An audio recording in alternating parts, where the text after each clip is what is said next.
اور اسی کے پاس غیب کی کنجیاں ہیں جن کو اس کے سوا کوئی نہیں جانتا، اور اسے جنگلوں اور دریاؤں کی سب چیزوں کا علم ہے، اور کوئی پتا نہیں جھڑتا مگر وہ اس کو جانتا ہے،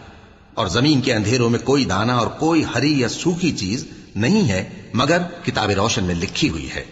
اور وہی تو ہے جو رات کو سونے کی حالت میں تمہاری روح قبض کر لیتا ہے، اور جو کچھ تم دن میں کرتے ہو اس سے خبر رکھتا ہے، پھر تمہیں دن کو اٹھا دیتا ہے تاکہ یہی سلسلہ جاری رکھ کر زندگی کی مدت معین پوری کر دی جائے، پھر تم سب کو اسی کی طرف لوٹ کر جانا ہے، پھر وہ تم کو تمہارے عمل جو تم کرتے رہتے ہو ایک ایک کر کے بتائے گا،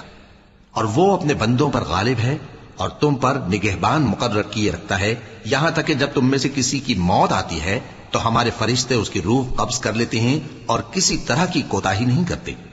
پھر قیامت کے دن تمام لوگ اپنے مالک برحق اللہ تعالی کے پاس واپس بلائے جائیں گے۔ سن لو کہ حکم اسی کا ہے